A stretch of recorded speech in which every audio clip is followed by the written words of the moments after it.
Hello friends, आज हम देखने वाले हैं कि लॉगिन विद फेसबुक जावास्क्रिप्ट से कैसे क्रिएट कर सकते हैं। तो आपने कई सारी वेबसाइट में देखा होगा कि लॉगिन विद सोशल मीडिया जैसे फेसबुक, जीमेल, हम उससे लॉगिन कर सकते हैं। तो ये ऑप्शन क्यों दिए जाते हैं? अगर यूजर जो फॉर्म है वो फिल करना नहीं चाहता, जैसे first name, last name, email address, तो सोशल मीडिया से भी लॉगिन कर सकता है। तो वो क्या करेगा, वो जो यूजर है, वो जो फॉर्म फिल कर रहा है, उसका जो टाइम है वो टाइम सेव कर देगा। तो डायरेक्टली वो लॉगिन कर देगा सोशल मीडिया से और यूजर जो है वो जो वेबसाइट है वो एक्सेस कर पाएगा। तो आइए स्टार्ट करते हैं। तो सबसे पहले हमें क्या करना है, जो फेसबुक एसडीके प्रोवाइड करता है वो हमें लेना है। तो यहां पर Facebook login with JavaScript SDK, ये मैं लिखूंगा तो यहाँ पर हमें एसडीके मिल जाएगी, उसका डॉक्यूमेंट है, उसमें हमें एसडीके मिल जाएगी। जैसे लॉगिन के लिए कौन सा फंक्शन कॉल करवाना है, लॉग आउट के लिए कौन सा फंक्शन कॉल करवाना है। तो आप देख रहे हो, लॉगिन के लिए ये कॉल करवाना है, उसके बाद लॉग आउट के लिए भी यहाँ पर दिया गया है। लॉग आउट के लिए हमें क्या करना है, ये सारे सैंपल कोड दिए हुए और यहाँ पर फुल कोड का भी एग्जाम्पल दिया हुआ है।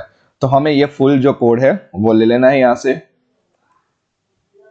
ये मैंने फुल कोड यहाँ से ले लिया और मैंने index.html क्रिएट करवाई है, वहां पे रख दिया। अब ये रखने के बाद यहाँ पर क्या हमें दिखता है, हम देखते हैं HTML में यहाँ पर कोई भी बटन नहीं दिख रहा है। लॉग इन विद फेसबुक का हमें जो बटन है वो नहीं दिख रहा है। हम कंसोल में जाके चेक करते हैं क्या एरर है। तो कंसोल में यहाँ पर एरर दिखाई दे रही है कि इनवैलिड वर्जन स्पेसिफाइड। अब जो यहाँ पर हमें कोड दिया हुआ है उसमें API वर्जन हमें डिफाइन करना पड़ता है। तो यहाँ पर मैं कर रहा हूँ v3.2। तो ये मैंने यहाँ पर वर्जन लिख दिया v3.2। अब हम देखते हैं क्या हमें बटन दिख रहा है। तो आप देख रहे हो यहाँ पर दिख रहा है कंटिन्यू विथ फेसबुक। ओके, तो यहाँ पर हमें कंटिन्यू विथ फेसबुक का बटन दिख रहा है। जैसे मैं क्लिक करूंगा यहाँ पर फिर से एरर आ रही है कि fb.login कॉल्ड बिफोर fb.init। तो इसका क्या मतलब है कि हमारी जो की है वो इनवैलिड है, क्योंकि अभी तक हमने वर्जन ही डिफाइन किया है, हमने ऐप आईडी डिफाइन नहीं की है। अब ऐप आईडी क्यों डिफाइन जरूरी है? क्योंकि फेसबुक में हमें हमारा डोमेन डालना जरूरी है कि ये हमारी ऐप आईडी है और ये ऐप आईडी से हम हमारा जो डोमेन है वो मैनेज करवा रहे हैं। क्योंकि फेसबुक जो है वो लॉग भी रखता है कि कौन से domain log in with Facebook का बटन रखा हुआ है। तो हमें क्या करना है, हमें ऐप आईडी चाहिए। तो ऐप आईडी लेने के लिए मैं यहाँ पर developer.facebook.com में जाऊंगा। Okay, developer Facebook login. तो यहाँ पर मेटा फॉर डेवलपर से यहाँ पर उसमें चले जाते हैं। उसमें हमें क्या करना है, सबसे पहले लॉगिन करना है। हमें हमारा फेसबुक जो अकाउंट है वो लॉगिन कर लेना है। तो वो developer.facebook.com में चला जाएगा। उसके बाद हमें ऐप क्रिएट करना है। तो मैं माई एप्स में जाना है, उसमें क्रिएट ऐप करना है। क्रिएट ऐप में आपका जो टाइप है वो डिफाइन करना है। मैं यहाँ पर नन कर देता हूं। मैं यहाँ पर नेक्स्ट पे क्लिक कर रहा हूं। तो हमें ऐप का नाम देना है। मैं यहाँ पर दे रहा हूं टेस्टिंग ऐप और ऐप क्रिएट करता हूं। उसके बाद पासवर्ड मांगेगा, हमें फिर से एक बार पासवर्ड देना है।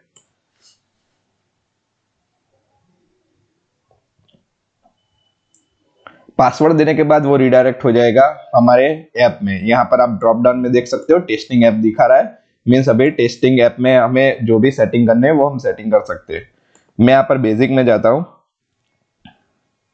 बेसिक में ये हमारी ऐप आईडी है, इसको हमें डिफाइन करना है यहाँ पर ऐप आईडी की जगह पे। ये हमने ऐप आईडी में रख दिया। उसके बाद दूसरी चीज है डोमेन। अब देखो, फ्रंट एंड में हमने ऐप आईडी डिफाइन की, मींस कोई भी इंस्पेक्ट करके देख सकता है कि इस कोड में ऐप आईडी कौन सी ली हुई है। वो डायरेक्ट क्या करेगा, यहां से इंस्पेक्ट करेगा। मैं यहाँ पर रिफ्रेश करता हूं तो यहाँ पर एलिमेंट में जाऊंगा और एलिमेंट में जो मेरी ऐप आईडी है वो यहाँ से आसानी से मिल जाएगी। देखो ऐप आईडी यहाँ से डायरेक्टली मिल रही है। तो इसके लिए हमें डोमेन डालना जरूरी है कि ये ऐप आईडी ये डोमेन के लिए ही चलेगी। तो मैं यहाँ पर लोकल होस्ट लिख रहा हूँ क्योंकि मेरा डोमेन अभी लोकल होस्ट पे है। आप अपना डोमेन यहाँ पर डिफाइन कर सकते हो। मैंने यहाँ पर लोकल होस्ट ले लिया, उसको ऐड कर लिया। अब क्या करना है, सेव चेंजेस करना है। तो ये जो हमारा डोमेन है वो लोकल होस्ट यहाँ पर है और ऐप आईडी भी हमने ले ली है। अब मैं यहाँ पर इसको रिफ्रेश करता हूँ।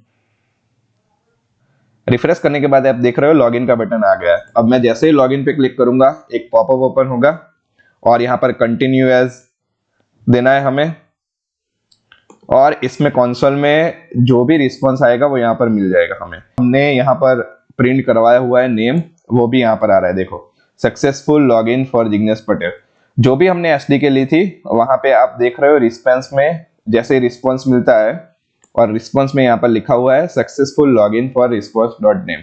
यहाँ पे हम अलर्ट भी करवा सकते हैं। मैं अलर्ट दे रहा हूँ रिस्पॉन्स डॉट नेम। ये मैं लॉगिन कर रहा हूँ। लॉगिन करने के बाद यहाँ पर आप देख रहे हो मेरा जो फेसबुक का यहाँ पर नेम है वो नेम आ रहा है। अब हमें क्या करना है, प्रिंट करवाना है रिस्पॉन्स। तो रिस्पॉन्स में हमें क्या मिल रहा है, क्योंकि हमें ईमेल एड्रेस चाहिए होगा यूजर रजिस्ट्रेशन के लिए और यूजर लॉगिन के लिए, क्योंकि बैकएंड वाले को हमें बताना होगा कि ये ईमेल एड्रेस है उसको रजिस्टर करो और ये मेरा नेम है उसको भी रजिस्टर कर दो। हम यहाँ पर रिस्पॉन्स लेते हैं। रिस्पॉन्स में हमें सब कुछ मिल जाएगा। जो भी रिस्पॉन्स में आ रहा है वो हमें दिखाई देगा कि ये लॉगिन करने के बाद रिस्पॉन्स में आ रहा है। तो यहाँ पर ऑब्जेक्ट आ रहा है। मैं यहां से निकाल देता हूं स्ट्रिंग को। अब हमें ऑब्जेक्ट मिलना चाहिए। ये हमें ऑब्जेक्ट मिल रहा है। ऑब्जेक्ट में दो ही चीज आ रही है, आईडी और नेम। ईमेल एड्रेस नहीं आ रहा है। तो वो लाने के लिए हमने जो यहाँ पर एसडीके में fb.api में यहाँ पर /me लिखा हुआ है, वहां पे क्या करना है, क्वेश्चन मार्क करके फील्ड डिफाइन करनी है। Question mark fields is equal to email चाहिए मुझे, फिर नेम भी चाहिए, और अगर आपको प्रोफाइल पिक्चर चाहिए तो यहाँ पर लिखना है पिक्चर। तो वो प्रोफाइल पिक्चर भी रिटर्न करेगा। अब हम देखते हैं। लॉगिन पे क्लिक किया मैंने और मैं यहाँ पर देख रहा हूं तो ईमेल भी आ रहा है, नेम भी आ रहा है, पिक्चर भी आ रहा है। पहले सिर्फ नेम और आईडी आ रहा था, यहाँ पर हमें पिक्चर भी मिल रहा है। ये मेरा प्रोफाइल पिक्चर है, वो भी यहाँ पर रिस्पॉन्स में मिल रहा है। उसकी हाइट और विड्थ कितनी है वो भी यहाँ पर मिल रहा है। तो अगर आपको ये भी यूज करना है तो आप यूज कर सकते हो। अब हमें जो एपीआई कॉल करवानी है एजेक्स से, वो आप यहाँ पर रख सकते हो। और एपीआई में आप जो भी डेटा बैकएंड वाले को चाहिए, जैसे ईमेल एड्रेस, मेरा नेम रजिस्टर करने के लिए, तो वो यहाँ से ले लेगा।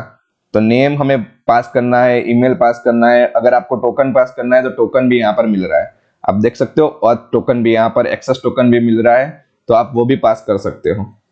तो आपको समझ में आ गया होगा कि लॉगिन विद फेसबुक जावास्क्रिप्ट से कैसे करते हैं। Thank you for watching this video.